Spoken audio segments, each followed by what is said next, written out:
Hi, everyone. I'm Tiffany Eddy, and I am very proud and pleased to be a board member of the Boys and Girls Club of Manchester. And I'm very honored to be joined today with our CEO, Diane Fitzpatrick, and Hashira Rodriguez, who's in charge of development. And ladies, thank you so much for coming on and sharing a little bit about the club and why it's important and what the mission is. So, Diane, tell me a little bit about your vision for the club and how you got involved.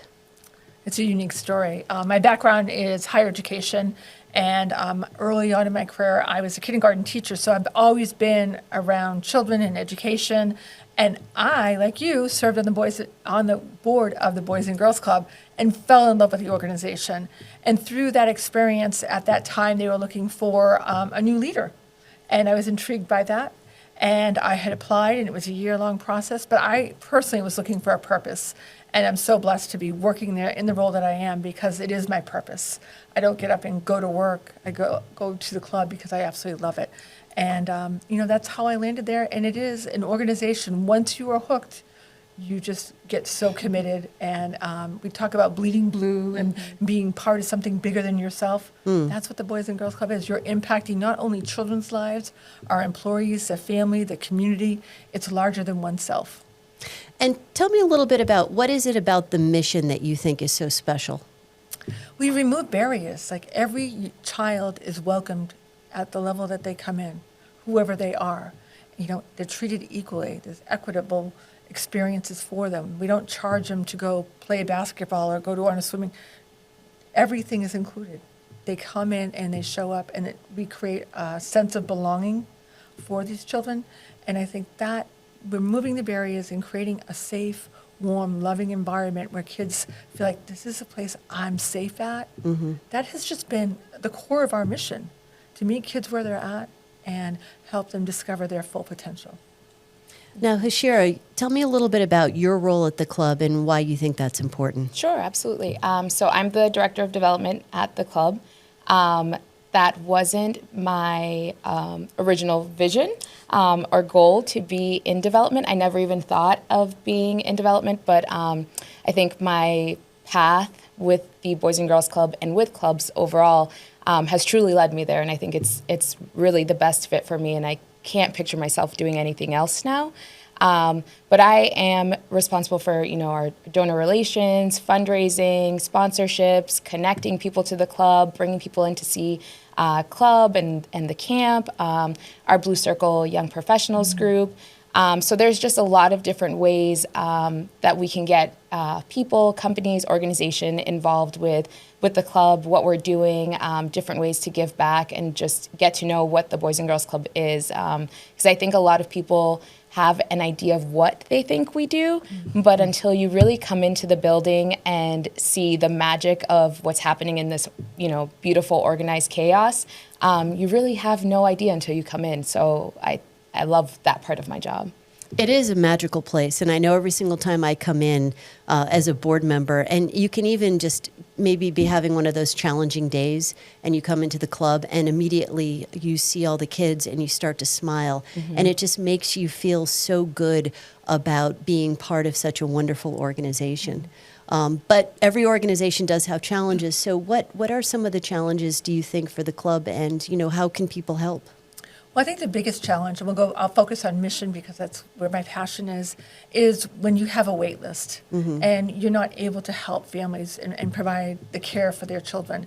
So as you know, our board is committed to finding ways that we can expand and meet families where they are. We've evolved our programming. We think about food insecurity and accessing quality fresh vegetables and fruit, going with our partners and creating a mobile farm, having a food pantry, working with our partners. You've done a wonderful job with that, Hashira, doing warm clothing drives, holiday help.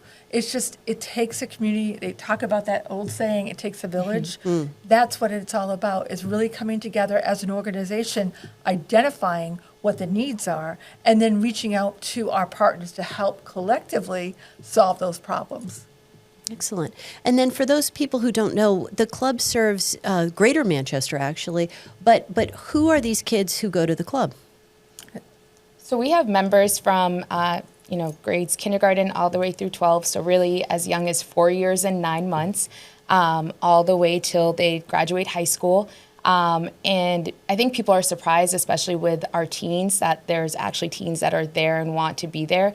But during the school year, there's over 100 teens a day that come into the Boys and Girls Club. That building is usually over 500 kids daily. Camp, there's over 400 kids that come in. And, our mission states that it's, for those that need us most, but it's really for anybody. The club is for anybody. It's not just for low-income kids. It's not just for kids that are from one-parent families. It's for anybody and anyone, because, the access and the resources that are available at the Boys and Girls Club, I always believe the opportunities are endless, and I think that for what the membership is, depending on the age level, the opportunities and things that they get, the children get at the club are incredible. So our kids are from almost all schools in Manchester. We do get kids in the summer that come from surrounding towns, or they're visiting grandparents or family, and they're coming from different states. So we have kids from all over, but I think that people would be truly surprised to see that it's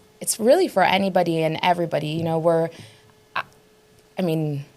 It's hard, but it's truly one of the best programs, youth serving programs in Greater Manchester, and obviously it's tough to say because we're, but You're involved, I truly believe that. I'm a product of the Boys and Girls Club. I'm a staff member. My son is now a club member, and I can't picture him being at any other program, because I know that the opportunities and just, the resources that are going to be available to him as a club member, he's not going to be able to get anywhere else. So I'm truly thankful for that.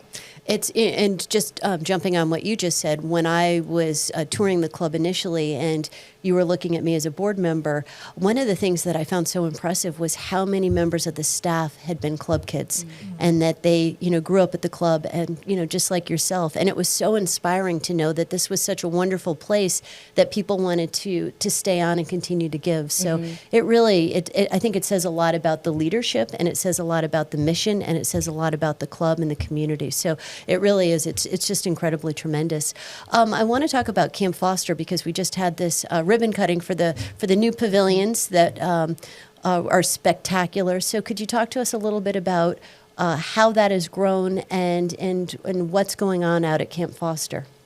As Hashira said, it's beautiful chaos. Yeah. Many of our children don't have a camp experience. We think about the challenges that families are facing, and they are working longer and harder. So knowing that their kids have a true camp experience and they're able to go out to Camp Foster, we provide a breakfast, a healthy breakfast in the morning. We bring them out to camp. They have all kinds of activities, traditional activities, from boating to swimming to capture the flag to performing arts, field trips. It's endless. And then after the camp day has wrapped up, we bring them back to the club and we provide them a dinner.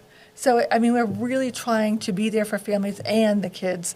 One of my favorite things to see this year is, and I see it every year, some of the kids come with their fishing rod and their pail and all that stuff, and they're fishing. And where are they going to go fishing in Manchester, to have that opportunity? So it is a pretty magical place. It's really dear to our hearts. And we continue to evolve the property because, before we were only serving about 300 kids, and now we're up to 460 that we can have out there. Again, that helps with that waiting list. The property is beautiful. And the way we look at the property, more than just a day camp, it is an investment. It's a community investment. So we do rentals out there. We've had weddings. We've had our corporate partners go out there and do outings, corporate outings for their employees. We have My Social Sports that utilize the fields and the courts. So again, when we think about a Boys and Girls Club, it is a community asset, and we embrace people coming and wanting to work with us and utilize that, because we wouldn't have what we have if it wasn't for the community and their investment into the Boys and Girls Club of Manchester. Yeah, it really is. It's a beautiful property, and if anyone hasn't seen it, it's definitely worth having a tour and seeing what's available out there. So if people want to get involved with the club, if somebody wants to help out, what should they be doing? Sure. So they can reach out to me, send me an email, they can give me a call. There's tons of ways to get involved. We have a director of volunteering that does corporate groups, individuals. Her name is Wendy Allen, and we can connect anybody that's interested in volunteering. If people are interested in giving back, if interested in donating, whatever it may be, give us a call and we can make it happen. All right, a little bit. I know this is going to make you ladies a little uncomfortable, so I apologize in advance. I'm going to start with you, Hashira, and I'm going to ask you to please tell us about Diane being named CEO of the year. And then in turn, Diane, I'm going to ask you to talk about Hashira being named the 40 under 40. So equal embarrassment here. So. Oh my gosh. All right. Well, Diane was just recently named Boys and Girls Clubs of America's national CEO of the year. Which is a huge honor. Huge. There are over 5,000 clubs in the United States alone. We also have clubs on military bases. So we have clubs as far as Japan, Germany. But out of 5,000 clubs, her peers nominated her for CEO of the year. And she was recently named that in Atlanta. So we got to go to Atlanta and watched her be named CEO of the year and honored by our president of Boys and Girls Clubs of America, Jim Clark. But for me, as a female leader, seeing Diane named CEO of the year was huge. It was monumental because I grew up mainly with male mentors. Antonio and Ken at the club, those were the mentors I had. And having a female leader and mentor, somebody I can look up to, being named CEO of the year. And I'm a very emotional person, so these are happy emotions happening. But it was huge because it's, Diane is our first female CEO at the organization, one of the few female CEOs in New Hampshire for Boys and Girls Clubs. So it just continues to open doors, and that word of evolving of what we're used to seeing, that, for us, it's truly like anything is possible. And even for me as an adult, it's kind of like, wow, that's huge. And it's like, it was just incredible to see that happen. So a true honor, not just for Diane, but for our entire organization. It was amazing, and it was just incredible to see happen. So it really is inspiring. You're welcome. Well put, and inspiring to me as well, and I think to all the board members of the club. And you truly do so much and have such great energy, and it's appreciated, and it's great to see it recognized. So, Thank you for those kind words. Yeah, absolutely. Let's embarrass her, Hashira now. I know. I was just thinking when you asked that question, I was so thrilled about it because I've known Hashira. I've been in this role for 10 years, and she was the team director at that time. And what I loved about it was her passion and advocacy. She was a born leader. She demonstrated that, and I just wanted to figure out ways that I could harness that and getting to know. And I really believe that you have to empower one another, be it male, female, but I'm a little partial to female. I want to break that glass ceiling. So I've seen Hashira grow. And when she left the club, I still have always stayed in touch with her, always a letter of recommendation, letter of support, whatever I could do to promote her as a human being, because I think that's what we need to do as women, come together and lift one another. Funny story, when we were looking for a development director, her name came up. It was actually for another position, and I was thinking about it, and I said, all right, and I called her back, and I said, what about, would you like to interview for the director of development? Would you like to come home? And she put a lot of thought into it, and it's a perfect role for her because she has a passion for the Manchester community. She's very well connected. She believes in the mission, and she wants to make a difference. And it's not just going to work. It is her purpose. She's finding that, and she's the next leader. I see her growing, and I'm not that old, but I think if we don't start, Not at all. if we don't start developing the next generation of leaders and give them the tools to thrive, what will our communities look like? So now is my role to inspire and work alongside and really lift my team so that the day I do decide to retire, they're ready, launching, and that organization is going to flourish. Yeah, well put, and I agree. But you can't retire. Yeah. Not for a little bit. Yeah, seriously. So thank you very much, ladies. Appreciate it. And we'll put some information if anybody wants to learn how to get more involved with the club or make a donation to the club. But thank you for your time and your expertise, and of course for everything that you do for the kids of Greater Manchester. You really are doing amazing work, and it makes such a huge difference. So I appreciate you both. Well, we appreciate you, and thank you for serving on the board and your energy that you bring to the table. So thank you.